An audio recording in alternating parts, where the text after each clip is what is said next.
আজ আমি মাটি দিয়ে এই ছোট্ট ফুলদানিটা তোমাদের বানিয়ে দেখাবো। চলো তবে শুরু করা যাক।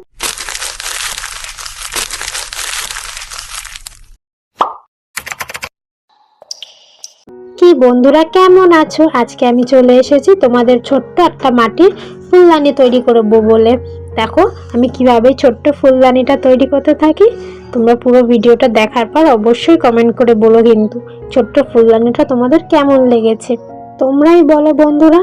ফুলের মতো সুন্দর, ফুলের মতো মিষ্টি, ফুলের থেকে সুগন্ধ বেশি আর ফুলের থেকে কোমল বেশি কোনো কিছু এই পৃথিবীতে আছে কি?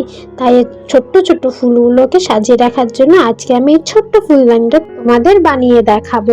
তোমাদের যদি ভিডিওটা ভালো লেগে থাকে তাহলে অবশ্যই একটা লাইক, শেয়ার, কমেন্ট করে দিও। আর চ্যানেলে নতুন হয়ে থাকলে নিচে সাবস্ক্রাইব লেখা বাটনটা প্রেস করে পাশে থাকা বেল আইকনটা অবশ্যই ক্লিক করে দিও, যাতে সব ভিডিও নোটিফিকেশন তোমাদের কাছে আগে পৌঁছে যায়।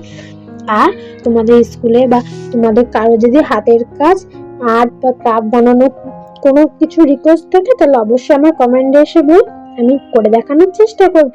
তোমরা কি খেয়াল করেছো আমি আমার চ্যানেলে অনেক কিছু নতুন চেঞ্জ করেছি? এই ভিডিওতে আমি অনেক কিছু চেঞ্জ করেছি। তোমরা যদি এটা ভালো লাগে থাকে তাহলে অবশ্যই কমেন্ট করে বলো, একটা লাইক করে দিও। আর যদি আরো কিছু পরিবর্তন করতে হয় বা আমার যদি কোনো ভুল হয়ে থাকে তাহলে তোমরা বলো, আমি সেটা শুধরে নেওয়ার চেষ্টা করব। এই ছোট্ট ফুলদানির সঙ্গে মানানসই আমি দুটো ছোট ছোট ফুল বানাবো বলে ভেবেছি। তোমরাই কমেন্ট করে বলো তো আমি ফুলগুলো কি দিয়ে বানাবো। দেখো দেখতে দেখতে কিন্তু আমার ফুলদানির বেশিরভাগটাই কমপ্লিট। এবার শুধু একটু ডিজাইন দিয়ে দেবো, ব্যাস হয়ে যাবে।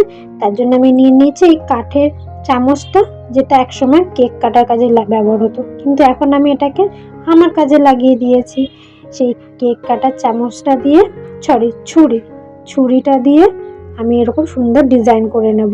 নর্মাল একদম সিম্পল। তোমরা তোমাদের মতো ডিজাইন যদি করতে চাও তাও করতে পারো।